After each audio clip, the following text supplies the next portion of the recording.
नमस्कार साथियों, स्वागत है आपका हमारे YouTube चैनल योगा मसल्स में। तो आज का टॉपिक है हमारा मोटापे के ऊपर। बहुत सारे लोगों को यह दिक्कत रहती है कि उनका पेट बाहर आ जाता है।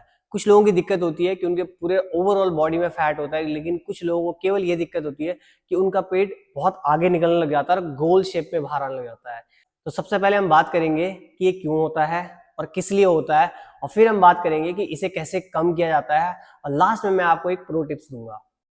बहुत सारे लोगों का हेल्दी रूटीन ना होने की वजह से उनका पेट बाहर निकलने लग जाता है, क्योंकि वो बाहर खाना खाते हैं, ज्यादा अल्कोहल लेते हैं। आपका हेल्दी रूटीन ना होना, हेल्दी खाना ना खाना, बहुत ज्यादा ऑयली फूड खाना या बाहर का फास्ट फूड खाना, इसकी वजह से आपका पेट बाहर निकल सकता है। कुछ लोगों को ये लगता है कि भैया वो खाना खाते हैं बहुत सारा और जो है उन पे कोई फर्क नहीं पड़ता, तो वो खाते रहते हैं, और एक समय ऐसा आता है जब उनका पेट एक गोल शेप ले लेता है और फिर वो आगे की ओर निकलने लग जाता है। उसके बाद वो कोशिश करते हैं लेकिन कम नहीं होता है। वो कम इसलिए नहीं हो पाता है क्योंकि वो लोग रेगुलर एक्सरसाइज नहीं करते हैं। तो मैं आज आपको कुछ ऐसे पोजेस बताऊंगा जिनसे आप रेगुलर एक्सरसाइज करके रोजाना 20 से 30 मिनट एक्सरसाइज करके आप अपना गोल निकला हुआ पेट जो बाहर निकल रखा है उसे कम कर सकते हैं। और सबसे जो मेन कारण है वो नींद पूरी ना होना, एक हेल्दी रूटीन ना होना, क्योंकि आपका ना खाने का समय ना सोने का समय, जिसकी वजह से जो है आपका पेट जो है बाहर निकलने लग जाता है, और जिसकी वजह से आपको अपच जैसी समस्याएं, गैस जैसी समस्याएं होने लगती है। आज मैं आपको बताने वाला हूं, ये आपको 1 से 3 महीना करना है, उसके बाद आपको फर्क दिखने लगेगा। अब बात करते हैं हम प्रो टिप्स की। तो प्रो टिप्स ये है कि आप कोशिश कीजिए कि शाम को 6 बजे से पहले आप खाना खा लीजिए। 6 बजे के बाद बिल्कुल भी खाने को टच मत कीजिए, और कोशिश कीजिए कि जो आपकी शाम की मील और अगले दिन सुबह की मील के बीच में कम से कम 12 से 15 घंटे का गैप होना चाहिए। यदि अगर आपको भूख लगती है इस दौरान, तो आप गुनगुना पानी पी सकते हैं, या खीरा खा सकते हैं, सलाद जैसी चीजें ले सकते हैं, हरी सब्जियां ले सकते हैं, लेकिन कोशिश कीजिए कि आपको कोई भी हैवी मील नहीं लेनी है। यदि आपको बहुत ज्यादा खाने की आदत है या बार बार आपको भूख लगती है, तो आप खाने को 5 भागों में डिवाइड कर सकते हैं।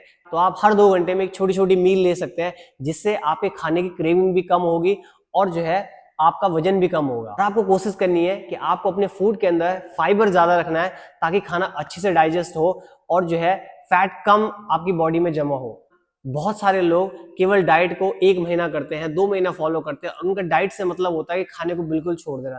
तो आप ये गलती बिल्कुल मत करिए, क्योंकि जब आप खाना रोक देते हैं तो आपकी बॉडी जो आपके शरीर के अंदर जो फैट होता है उसको स्टैंड बाय पे रख देती है, और फिर जैसे ही आप अपनी डाइट को छोड़ते हैं और आप नॉर्मल रूटीन में आ जाते हैं, तो जो फैट स्टैंड बाय में होता है वो वहीं पे रह जाता है, जिसकी वजह से जो है मोटापा बढ़ते जाता है और वो फैट कभी भी कम नहीं होता है। तो आप ये गलती बिल्कुल मत करिए।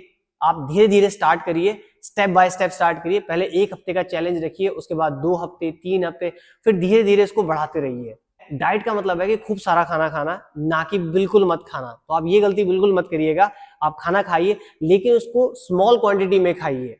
एक दिन में 5 बार खाइए, लेकिन स्मॉल क्वांटिटी में। ऐसे नहीं कि 5 बार का खाना आप एक ही बार में खा रहे हो। यदि अगर आप ऐसे करोगे तो आपका पेट जो है जरूर बाहर आएगा। चलिए अब मैं आपको बताता हूँ ऐसे 5 योगासन जिनकी मदद से आप अपने पेट को कम कर सकते हैं। तो आपने इस तरह लेट जाना है और अपने दोनों पैरों को सांस भरते हुए उठाना है। कोशिश ये करनी है कि पेट को टाइट रखना है, ना कि पेट को फुलाना है। पेट को अंदर खींचना है और फिर टाइट रखना है, और उसके बाद आपको दोनों हाथों को कुछ इस तरह उठाना है और धीरे से सांस छोड़ते हुए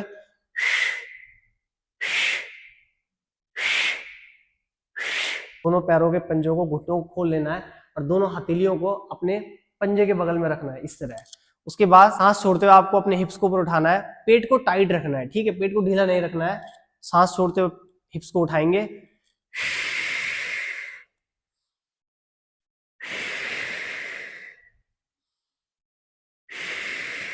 तीसरा अभ्यास है प्लैंक पोज। तो आपको दोनों हथेलियों को ऐसे रखना है और अपने 10 उंगलियों को खोल के रखना है पूरा, और अपने शोल्डर को ऊपर की तरफ टक करना है, हंच बनाना है, कुब्बड़ निकालना है, और पेट को आपको हर अभ्यास में अपने पेट को टाइट रखना है, ठीक है। तो दोनों पैरों को पीछे ले जाइए और सांस छोड़िए।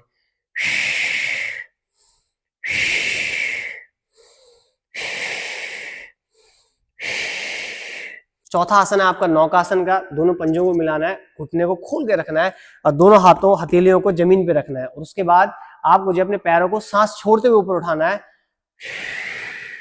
ध्यान रखिएगा घुटने बैंड नहीं होने चाहिए, घुटने एक ही जगह में रहने चाहिए, और इस तरह सांस छोड़ते हुए आगे आना है, सांस लेते हुए पीछे जाना है। 5वां अभ्यास है साइड बेंडिंग का। तो आपको दोनों हाथों को अपनी कमर पे इस तरह रख लेना है, ठीक है।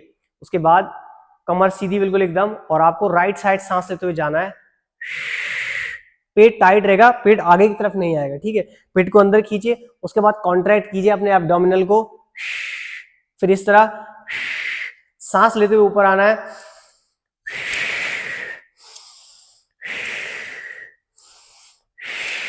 तो आप देख रहे होंगे कि मैं सांस मुंह से छोड़ रहा हूं, नाक से नहीं छोड़ रहा हूं, क्योंकि कुछ लोग जो है नाक से प्रेशर नहीं लगा पाते हैं। क्योंकि जब आप सांस छोड़ते वक्त प्रेशर लगाएंगे तो आपका डायफ्राम जो है वो ज्यादा कॉन्ट्रैक्ट होगा, आपका एब्डोमिनल ज्यादा कॉन्ट्रैक्ट होगा, जिसकी वजह से ज्यादा प्रेशर आपके एब्डोमिनल पे आएगा। 5 योगासन जिनको आप अपने घर में बैठ के आराम से कहीं पे भी कर सकते हैं। आपको बस एक खाली चटाई या मैट चाहिए जिसपे आप ये 5 अभ्यास करते हैं। लेकिन ध्यान रखिएगा, इसको 1 से 3 महीने करना है, फिर आपको अंतर दिखेगा। और ज्यादा से ज्यादा पानी पीजिए। तो यदि अगर आपने हमारे वीडियो को यहाँ तक देख लिया है तो कृपया हमारे चैनल को सब्सक्राइब कीजिए और अपने दोस्तों के साथ, अपने परिवार वालों के साथ शेयर कीजिए। तो मिलते हैं आपसे अगले वीडियो में, तब तक के लिए अपना ख्याल रखिए। Bye bye.